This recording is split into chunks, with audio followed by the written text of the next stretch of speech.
Hello friends, welcome to green cross tutorials. నేను మీ విజయ్ కుమార్. ఈ వీడియోలో మనం చాలా రోజుల నుంచి ఎదురు చూస్తున్నటువంటి అగ్రిసెట్ 2020కి సంబంధించినటువంటి కౌన్సిలింగ్ నోటిఫికేషన్ ఒకటి విడుదలైంది ఈరోజు. సో దాంట్లో ఏం వివరాలు ఉన్నాయి ఏంటనేది ఒకసారి మనం ఈ వీడియోలో చూద్దాం. ఈ నోటిఫికేషన్లో అనేక వివరాలు ఇచ్చారు, అయితే కొన్ని వివరాలు అయితే కొంచెం కన్ఫ్యూజ్గా ఉన్నాయి. అవేంటో నేను సూటిగా వివరించడానికి ప్రయత్నం చేస్తాను.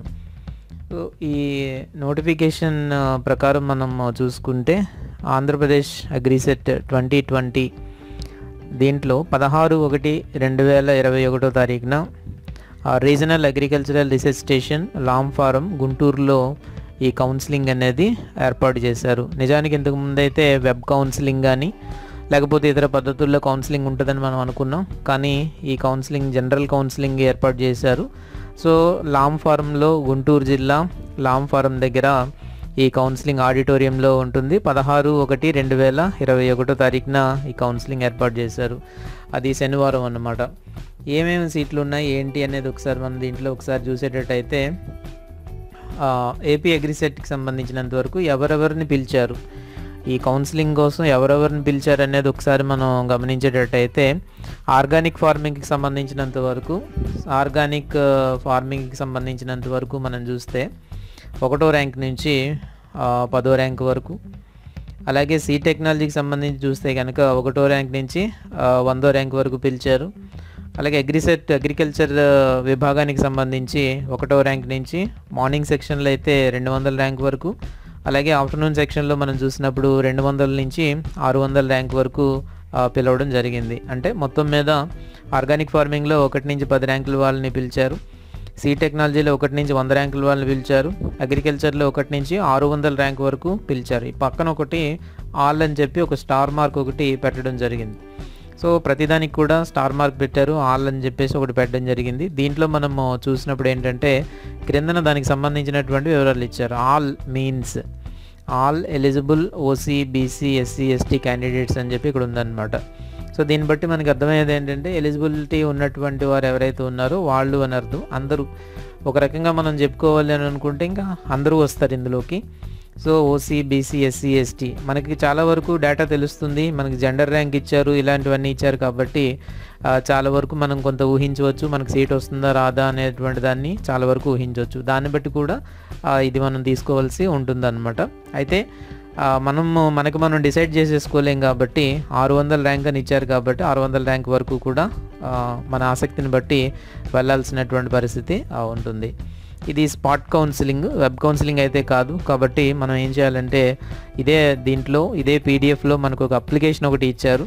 ఆ అప్లికేషన్ డౌన్లోడ్ చేసుకుని దాని వివరాలన్నీ కూడా నింపిన తర్వాత దానికి కొన్ని సర్టిఫికెట్స్ అన్నీ కూడా యాడ్ చేయమని చెప్పారు. జిరాక్స్ కాపీలన్నీ కూడా దానికి యాడ్ చేసుకుని వెళ్ళాలి. ఆ జిరాక్స్ కాపీలన్నిటి మీద కూడా అటెస్టేషన్ చేయించుకోవాలి. ఈ విధంగా చేసినటువంటి దానికి మనం డైరెక్ట్గా తీసుకుని వెళ్ళి అక్కడ ఇవ్వాల్సి ఉంటుంది. పోస్టుల్లో పంపించాల్సినటువంటి అవసరం ఏది కూడా లేదు. సో ఈ అప్లికేషన్ మన వెబ్సైట్లోనే ఉంది. యాంగ్రూ వెబ్సైట్లో angruu.ac.in అనే వెబ్సైట్లో మనకి ఈ అప్లికేషన్ అనేది దొరుకుతుంది. అది డౌన్లోడ్ చేసుకుని ఆ వివరాలన్నీ కూడా మనం నింపి మన దగ్గర అటెస్టేషన్ చేసినటువంటి మన సర్టిఫికెట్ల కాపీలు దానికి జతపరిచి ఒక ఫోటో అతికించిన తర్వాత మనం కౌన్సిలింగ్ వెళ్ళినప్పుడు అక్కడ వాళ్ళకి బై హ్యాండ్ ఇవ్వాల్సి ఉంటుంది. దయచేసి ఎవరు కూడా పోస్ట్లో పంపించడానికి ప్రయత్నం అయితే చేయొద్దు. ఇంకా కొన్ని వివరాలు మనం దీంట్లో చూద్దాం. ఇక్కడ మనం చూస్తే ఒక నోట్ ఒకటి ఉంది, అప్లికేషన్ అని చెప్పేసి ఉంది. ఏం చేయాలి, మనం ఎంత డబ్బులు కట్టాలనేటువంటిది ఇక్కడ మనకి ఇచ్చారు. సో మొత్తం మీద మనం పేమెంట్ చేయాల్సినటువంటిది ఎంత అంటే 1500 రూపాయలు మనం పేమెంట్ చేయాల్సి ఉంటుంది. అలాగే ఎస్సీ, ఎస్టీ అండ్ పిహెచ్ కోటాకి సంబంధించినటువంటి వాళ్ళు 750 రూపాయలు ఫీజు పేమెంట్ చేయాల్సినటువంటి పరిస్థితి ఉంటుంది. దీంతో పాటుగా అంటే మనం అక్కడ సబ్మిట్ చేసేటటువంటి అప్లికేషన్తో పాటుగా 1500 రూపాయలు జనరల్ అభ్యర్థులు, ఎస్సీ, ఎస్టీ అండ్ పిహెచ్ అభ్యర్థులు 750 రూపాయలు అక్కడ మనం బ్యాంక్లో చెల్లించవలసి ఉంటుంది. పేమెంట్ ఎలా చేయాలి ఇక్కడ ఇచ్చారు మనకి. ఇక్కడ నేమ్ ఆఫ్ ది అకౌంట్ ఇచ్చారు, అలాగే అకౌంట్ నెంబర్, తర్వాత name of the bank, IFSC code ఇవన్నీ ఉన్నాయి. ఈ డీటెయిల్స్ అన్నీ తీసుకుని వెళ్ళి మనం ఏదైనా ఒక జాతీయ బ్యాంకులో ఈ అమౌంట్ని మనం పేమెంట్ చేయాల్సి ఉంటుంది. యాక్చువల్గా నిజానికి ఇది మనం మొబైల్ ద్వారా గానో లేకపోతే మీ సేవలోనో లేకపోతే మిగిలినటువంటి ప్రదేశాల్లో కూడా దీన్ని చేయొచ్చు. కాకపోతే మనకి దాని తాలూకు ప్రూఫ్ ఉండాలి. అలాగే ఆ కౌంటర్ ఫాయిల్ ఇవన్నీ అన్నారు. ఇక్కడ చూడండి, మనం క్లియర్గా చూస్తే కనుక ఇక్కడ మనం చూడొచ్చు నెఫ్ట్ ద్వారా మనం పంపించాల్సి ఉంటుంది. సో ఇలా చేసినప్పుడు ఆ counter foil with bank seal అన్నారు. కాబట్టి మనం తప్పనిసరిగా బ్యాంక్లో తీసుకుంటే మంచిది. మిగిలినటువంటి ప్రదేశాల్లో కానీ లేకపోతే మన అకౌంట్ నుంచి ట్రాన్స్ఫర్ చేసినప్పుడు రిసిప్ట్ అనేటువంటిది ఉండదు. మేము కట్టేసామంటే అక్కడ కుదరదు. ఎందుకంటే ఒక కౌంటర్ ఫైల్ కానీ దానికి సంబంధించినటువంటి డీటెయిల్స్ ఉండాలి. కాబట్టి వీలైనంత వరకు నేరుగా బ్యాంక్లో కట్టేస్తే మనకి వాళ్ళు కౌంటర్ ఫైల్ ఇస్తారు. దాంతోపాటుగా దానికి సంబంధించినటువంటి నెంబర్ కూడా ఇస్తారు. అది మనం అప్లికేషన్లో రాయాల్సి ఉంటుంది. కాబట్టి బ్యాంక్లో ఈ అమౌంట్ కట్టినప్పుడు, బ్యాంక్లో అమౌంట్ కట్టేసినప్పుడు అక్కడ మనం ఆ నెంబర్ కూడా నెఫ్ట్కి సంబంధించినటువంటి నెంబర్ని కూడా అడగాలి మనం. సో అది తీసుకుని అప్పుడు మనం పేమెంట్ అది తీసుకున్న తర్వాత దాన్ని అప్లికేషన్లో ఒక దగ్గర మనం రాయాల్సి ఉంటుంది. ఎక్కడ ఏంటనేటువంటిది కూడా నేను మీకు చెప్తాను. ఇంకా మనం దీంట్లో వివరాలన్నీ చూసేటట్టయితే ఫీజుల వివరాలు ప్రధానంగా మనకి కావాల్సింది ఏంటంటే ఫీజులకు సంబంధించి యూనివర్సిటీ కాలేజీలు మనం చూసినప్పుడు, యూనివర్సిటీ కాలేజెస్లో మనం చూసినప్పుడు అక్కడ ఫీజు వచ్చేసరికి 31,750 రూపాయలు కట్టాల్సినటువంటి అవసరం ఉంటుంది. యూనివర్సిటీ కాలేజెస్లో 31,750 రూపాయలు మనం కట్టాల్సినటువంటి అవసరం ఉంటుంది. అదేవిధంగా ప్రైవేట్ కాలేజెస్లో కన్వీనర్ కోటాలో కట్టేటప్పుడు 55,420 రూపాయలు అక్కడ పేమెంట్ చేయాల్సినటువంటి అవసరం ఉంటుంది. సో 31,750 రూపాయలు గవర్నమెంట్ కాలేజీల్లో సీటు, కన్వీనర్ కోటాకి అప్లై చేసేటప్పుడు 55,420 రూపాయలు పేమెంట్ చేయాల్సి ఉంటుంది. కాబట్టి ఈ డబ్బు ఏదైతే ఉందో దీన్ని మనం డైరెక్ట్గా నేరుగా తీసుకుని వెళ్ళాలి. అక్కడికి వెళ్ళిన తర్వాత మళ్ళీ మేము డీడీ తీస్తాము లేకపోతే అకౌంట్ ట్రాన్స్ఫర్ చేస్తాము, ఇలాంటివి ఏది కూడా అక్కడ ఎంటర్టైన్ చేయరు. అందువల్ల నేను చెప్పేది ఏంటంటే 31,750 రూపాయలు కూడా డైరెక్ట్గా నేరుగా క్యాష్ చేత్తో పట్టుకుని వెళ్ళాల్సినటువంటి పరిస్థితి ఉంటుంది.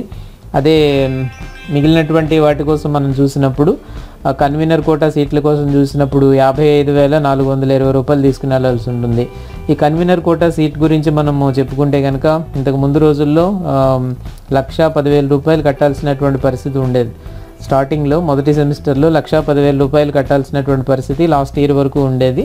సెకండ్ సెమిస్టర్లో మరొక 80,000 కట్టేవాళ్ళు. మొత్తం మీద 1,90,000 రూపాయల వరకు పేమెంట్ చేసేటువంటి వాళ్ళు. ఈ సంవత్సరం వచ్చేసరికి ఫీజులు చాలా వరకు తగ్గాయి. 55,420 రూపాయలు ట్యూషన్ ఫీజు కింద కడితే సరిపోతుంది. అయితే ఇంకా దీనికి హాస్టల్ ఫీజు అడ్వాన్స్ కానీ లేకపోతే మెస్ ఫీజు, ట్రాన్స్పోర్ట్ ఛార్జెస్ అని చెప్పేసి ఇవి కాలేజీకి కట్టాల్సి ఉంటుంది. ఇవన్నమాట అక్కడ ఉండేటువంటి ఫీజుల తాలూకు వివరాలు. 31,750 రూపాయలు యూనివర్సిటీ కాలేజెస్కి, ప్రైవేట్ కాలేజెస్లో కన్వీనర్ కోటా కింద 55,420 రూపాయలు కట్టాల్సి ఉంటుంది. ఈ డబ్బంతా కూడా నేరుగా తీసుకెళ్ళిన వాళ్ళకి ఫలితం ఉంటుంది. అక్కడికి వెళ్ళిన తర్వాత డబ్బు కోసం వెతుక్కోవడము లేకపోతే బ్యాంక్లో నుంచి డ్రా చేసి తెస్తామని ఇవన్నీ చేయకూడదు. వీలైనంత వరకు మన చేతితో డబ్బు తీసుకుని వెళ్ళి అక్కడ కౌంటర్లో కట్టేయడం అనేది చాలా ముఖ్యమైనటువంటి ప్రాసెస్. అలాగా కడితేనే సీట్ కోల్పోకుండా మనము కాపాడుకునే పరిస్థితి ఉంటుంది. లేకపోతే అక్కడ కనుక మనం అమౌంట్ పే చేయలేకపోతే కనుక సీట్ కోల్పోయేటటువంటి పరిస్థితి కూడా ఉండొచ్చు. ఇంకా మనం చూసినప్పుడు ఏంటంటే మొత్తం సీట్ల వివరాలు ఇక్కడ ఇచ్చారు. అగ్రికల్చర్కి ఎన్ని ఉన్నాయి, సీడ్ టెక్నాలజీ, ఆర్గానిక్ ఫార్మింగ్, ఈ వివరాలు ఆల్రెడీ మనకి ఇంతకు ముందే తెలుసు. అగ్రికల్చర్లో యూనివర్సిటీ కాలేజీలో మనం చూసేటప్పుడు ఏంటంటే 112 సీట్లు ఉన్నాయి. అలాగే అగ్రికల్చరల్ ప్రైవేట్ కాలేజెస్లో చూస్తే 72 సీట్లు ఉన్నాయి. మొత్తం మీద 184 సీట్లు ఇక్కడ ఉన్నాయి. అదే మనం కేటగిరీల వారీగా మనం చూసేటప్పుడు ఏంటంటే కేటగిరీల వైపు చూస్తే అగ్రికల్చర్ గవర్నమెంట్ కాలేజెస్లో 97, ప్రైవేట్ కాలేజెస్లో 62 సీట్లు. అలాగే సీడ్ టెక్నాలజీ గవర్నమెంట్ కాలేజీలో 13, ప్రైవేట్ కాలేజీలో 8, ఆర్గానిక్ ఫార్మింగ్ గవర్నమెంట్ కాలేజీలో 2, ప్రైవేట్ కాలేజీలో 2 ఉన్నాయి. మొత్తం మీద ఓవరాల్గా చూసుకుంటే మనకి 184 సీట్లు అందుబాటులో ఉన్నాయి. అగ్రికల్చర్కి సంబంధించి 184 సీట్లు అందుబాటులో ఉన్నాయి. దీంట్లో ఒక 35% సీట్లు, ఈ 72 సీట్లలో 35% సీట్లు మేనేజ్మెంట్ కేటగిరీ కింద వెళ్తాయి. దాన్ని కేటగిరీ బి అంటారు. ఇవి కాలేజీ యాజమాన్యం వీటిని ఫిల్ చేసుకుంటూ ఉంటుంది. ఇవి సీట్ల తాలూకు వివరాలు.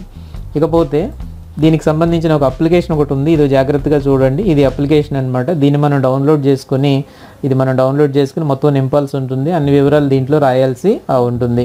సో ఇక్కడ మనం చూసేటప్పుడు అన్ని వివరాలు ఇచ్చారు. మన ర్యాంక్ రాయాలి, మన పేరు, ర్యాంకు, తర్వాత ఫాదర్ నేమ్, తర్వాత మదర్ నేమ్, తర్వాత మంత్లీ ఇన్కమ్ ఎంత, అలాగే డేట్ ఆఫ్ బర్త్ 10th క్లాస్లో ఏ విధంగా ఉందో డేట్ ఆఫ్ బర్త్ వేసుకోవాలి. తర్వాత ప్రూఫ్ ఆఫ్ ఆన్లైన్ పేమెంట్ అన్నాం కదా, ఇంతకుముందు మనం ఆన్లైన్లో పేమెంట్ చేసినటువంటి ఏదైతే రిసిప్ట్ ఉంటుందో దాంట్లో నెఫ్ట్ ట్రాన్సాక్షన్ నెంబర్ ఉంటుందన్నమాట. సో ఇక్కడ క్లియర్గా ఇచ్చారు కాబట్టి ఈ నెఫ్ట్ ద్వారా పంపించినటువంటి ట్రాన్సాక్షన్ నెంబర్ ఏదైతే ఉంటుందో ఆ నెంబర్ ఇక్కడ వేయాల్సి ఉంటుంది. ఈ 1500 జనరల్ అభ్యర్థులు, ఎస్సీ ఎస్టీ బీహెచ్ అభ్యర్థులు అయితే కనుక 750 రూపాయలు చొప్పున అక్కడ పేమెంట్ చేయాల్సినటువంటి పరిస్థితి ఉంటుంది. ఇక్కడైతే మాత్రం ఒక latest passport size colour photograph ఇక్కడ అతికించాల్సి ఉంటుంది. తర్వాత దీనికి సంబంధించి ఇంకా వివరాలన్నీ కూడా నింపండి. అడ్రస్ నింపండి. అడ్రస్ అడిగారు. ల్యాండ్లైన్ ఆర్ మొబైల్ కంపల్సరీ అని అడుగుతున్నారు. సో మనకి ఇంటిమేట్ చేస్తారు కాబట్టి ల్యాండ్లైన్ కానీ మొబైల్ నెంబర్ కానీ ఇవ్వాలి. అదేవిధంగా సోషల్ స్టేటస్ అంటే ఇక్కడ ఓసీయా, బీసీఏనా, లేకపోతే బీసీబీ, బీసీసీ ఇవన్నీ కూడా నింపాల్సి ఉంటుంది.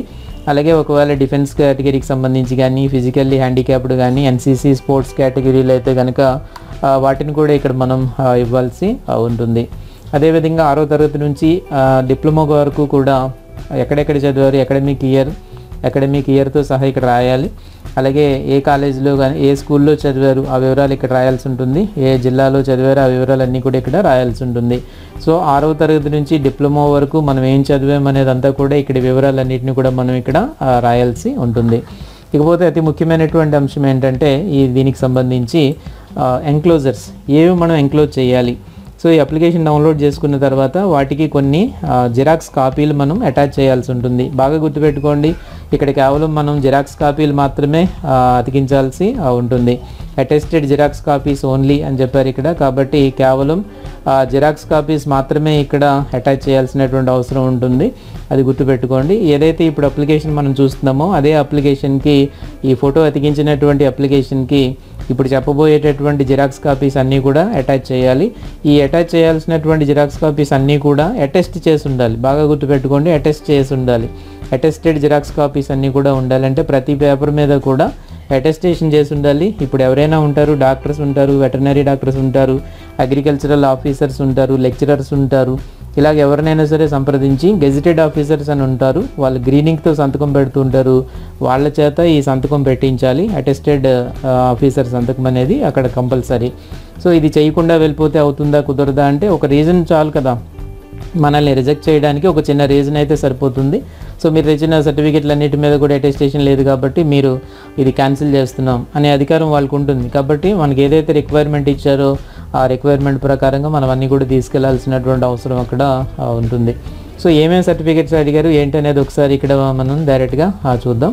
నెంబర్ 1 ఏంటంటే కోర్స్ కంప్లీషన్ సర్టిఫికెట్, చాలా important. Course completion certificate AGRICET రాసేటప్పుడు మనం అందరూ తీసుకునే ఉంటారు.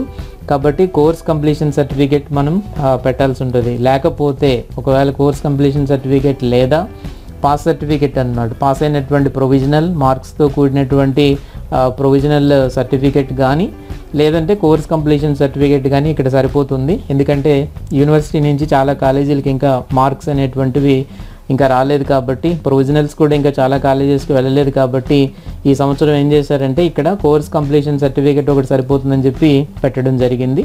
కొన్ని కాలేజీలకు ఆల్రెడీ సర్టిఫికెట్లు వెళ్ళినట్టున్నాయి కాబట్టి వాళ్ళు ఆ ప్రొవిజనల్స్ ఆ మార్క్స్ లిస్ట్ పట్టుకుని వెళ్తారు.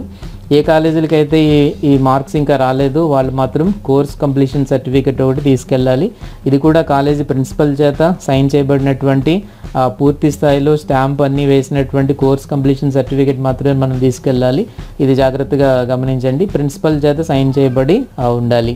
ఇక రెండోది వచ్చేసరికి ఏపీ అగ్రిసెట్ 2020 యొక్క జిరాక్స్ కాపీ ఒకటి కావాలి. హాల్ టికెట్ అనమాట, 2020 తాలూకు హాల్ టికెట్. ఇంతకుముందే మనం చెప్పుకున్నాం హాల్ టికెట్ ఎప్పుడు కూడా మన దగ్గర ఉంచుకోవాలని చెప్పి.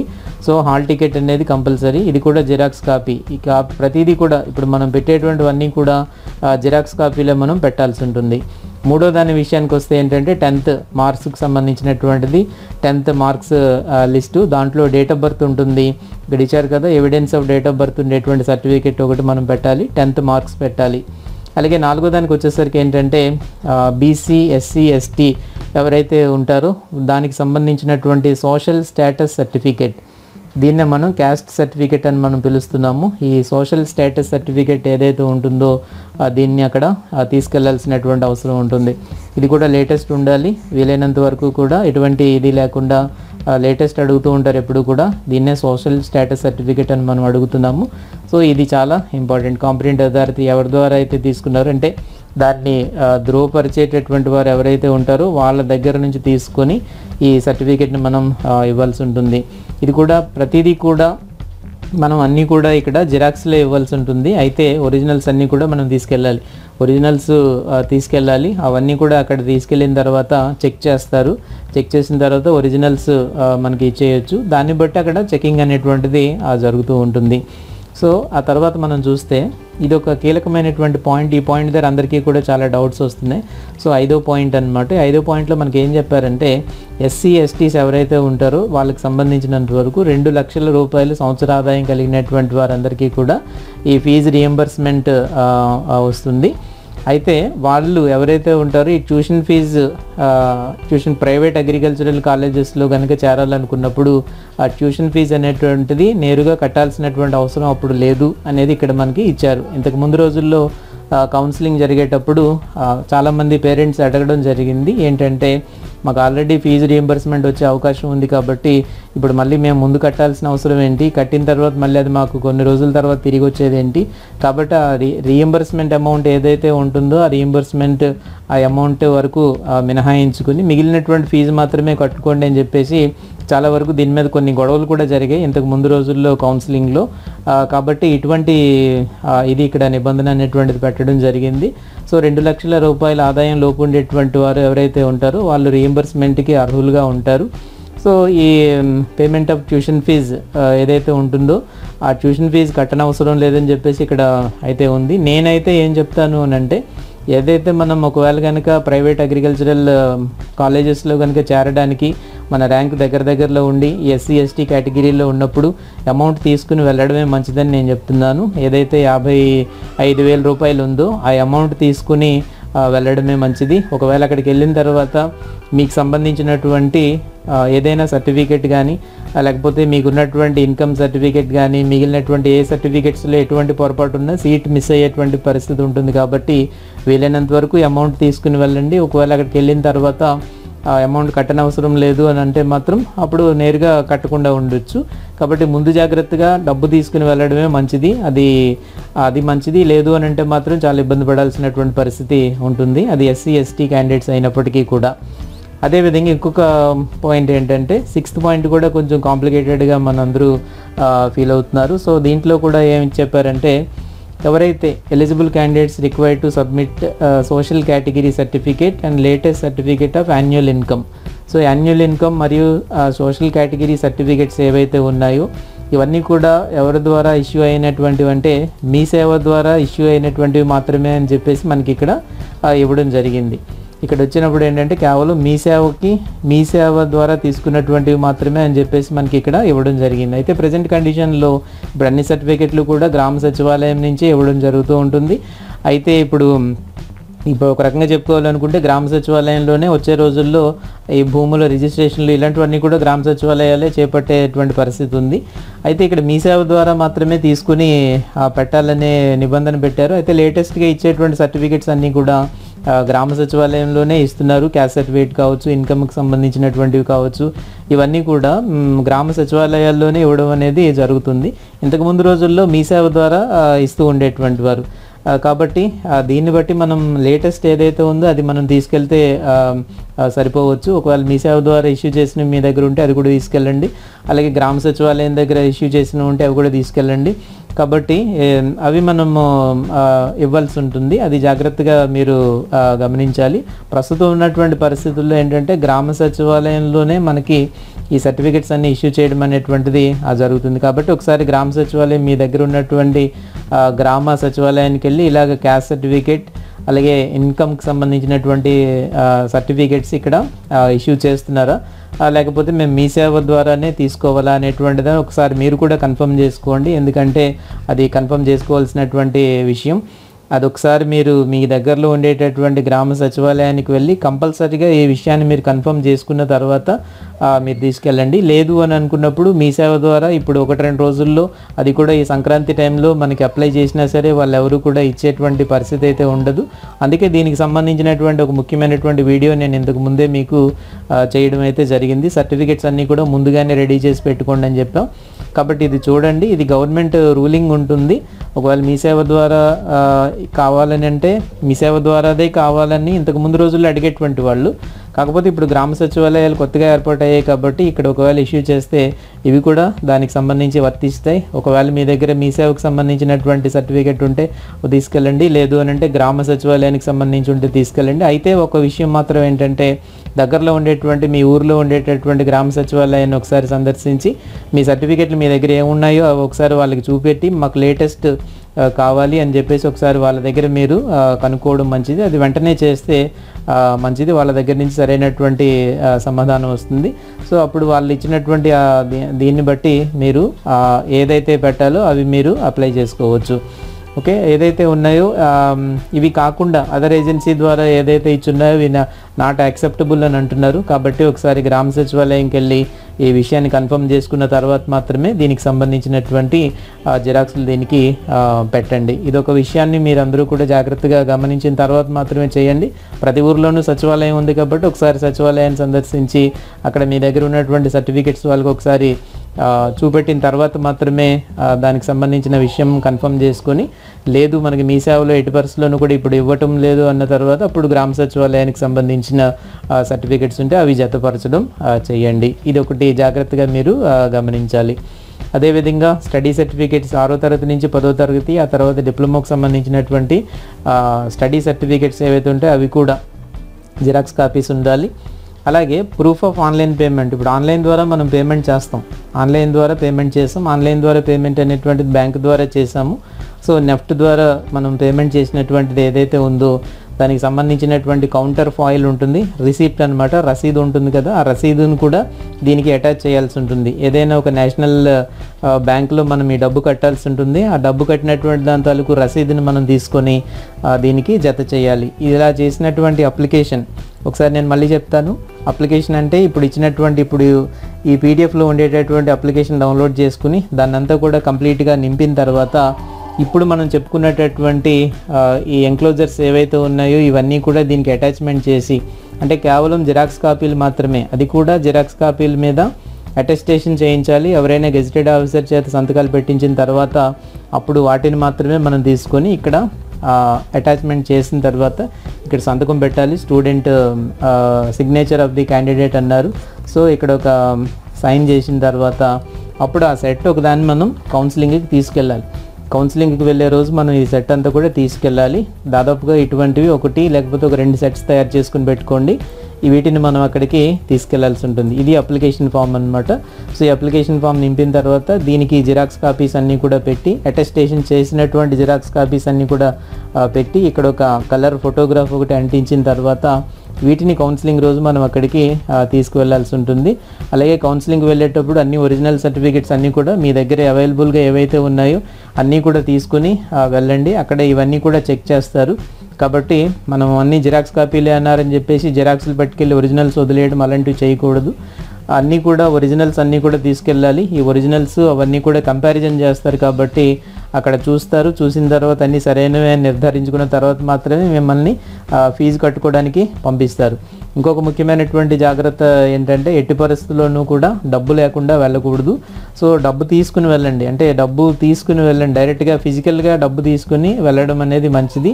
అక్కడికి వెళ్ళిన తర్వాత బ్యాంక్లో నుంచి అప్పు డ్రా చేద్దాం, లేకపోతే మన అకౌంట్లో ఉండేదాన్ని ట్రాన్స్ఫర్ చేద్దాం, ఇటువంటిది అక్కడ అవ్వదు. డైరెక్ట్గా నేరుగా క్యాష్ కట్టాలి కాబట్టి క్యాష్ తీసుకొని వెళ్తేనే పని జరుగుతుంది. ఎందుకంటే ఇంతకు ముందు రోజుల్లో ఇలాగ క్యాష్ కట్టలేనటువంటి సమస్యల వల్ల చాలామంది సీట్లు కోల్పోవడం అనేది జరిగింది. కాబట్టి నేరుగా ఎంతైతే డబ్బుని మనకి ఇక్కడ కట్టమని చెప్పారో ఆ డబ్బు అంతటినీ కూడా మనం నేరుగా క్యాష్ తీసుకుని వెళ్ళి కట్టేయడం అనేది మంచిది. ఏదేమి సర్టిఫికెట్స్ ఏమేమి అవసరమయ్యి అన్నారో అవన్నీ కూడా జాగ్రత్తగా తీసుకుని వెళ్ళండి. సో కౌన్సిలింగ్కి ఎక్కువ మందిని పిలిచారు, అనుకున్న దానికంటే కూడా ఎక్కువ మందిని పిలిచారు కాబట్టి వాళ్ళు ఇక్కడ ఒక నోట్ ఇస్తున్నారనమాట. ఏంటంటే అనుకున్న దానికంటే ఎక్కువ మందిని పిలిచాం కాబట్టి సో ఈ candidates may have to take back their cash అని చెప్తున్నారు. సో వాళ్ళు కట్టినటువంటి డబ్బు వెనక్కి తీసుకువెళ్ళొచ్చు అని చెప్తున్నారు. So demand draft in case seat is not allotted, ఒకవేళ కనుక సీట్ అలాట్ చేయలేనటువంటి సందర్భంలో సో వాళ్ళు కట్టినటువంటి క్యాష్ కానీ లేకపోతే డిమాండ్ డ్రాఫ్ట్ కానీ వెనక్కి తీసుకెళ్ళొచ్చు అని మనకి చెప్తున్నారు అనమాట. సో ఇప్పుడంతా ఆన్లైన్ పేమెంట్ అన్నారు కాబట్టి డీడీ అనేటువంటి ప్రశ్న లేదు. సో అయితే ఇక్కడైతే చెప్పిన దాని ప్రకారం ఏంటంటే అనుకున్న దానికంటే ఎక్కువ మందికి మనకి పిలుస్తున్నారు కాబట్టి ఆ మిగిలినటువంటి వారందరికీ కూడా డబ్బు వెనక్కి తిరిగి ఇచ్చేస్తామని చెప్తున్నారు. 184 సీట్లు మాత్రమే ఉన్నాయి. 600 మంది మొత్తం మీద 700 మందిని వరకు పిలిచారు కాబట్టి అదైతే ఇక్కడ ఈ పాయింట్లో మనకి స్పష్టంగా క్లియర్గా ఉంది. 5th పాయింట్లో ఉందన్నమాట. సో ఈ the inconvenience caused in this record is highly regretted అని చెప్పేసి ఇక్కడ మనకు ఒక నోట్ కూడా పెట్టడం అనేది జరిగింది. సో ఇది ఇందులో ఉండేటువంటి ప్రధానమైనటువంటి అంశాలు. ఇంకా దీనికి సంబంధించి ఏదైనా డౌట్స్ ఉండేటట్టయితే క్రింద ఉండేటటువంటి కామెంట్స్ సెక్షన్లో అడగండి, దాన్ని కొంచెం క్లారిఫై చేయడానికి ప్రయత్నిస్తాను. ఎందుకంటే ఇప్పటికే వీడియో చాలా ఎక్కువైంది కాబట్టి ఇక్కడ నేను స్టాప్ చేస్తున్నాను. మీకు ఉండేటువంటి డౌట్స్ ఏమైనా ఉంటే కింద ఉండేటువంటి కామెంట్ సెక్షన్లో అడగడానికి ప్రయత్నం చేయండి. Thank you very much.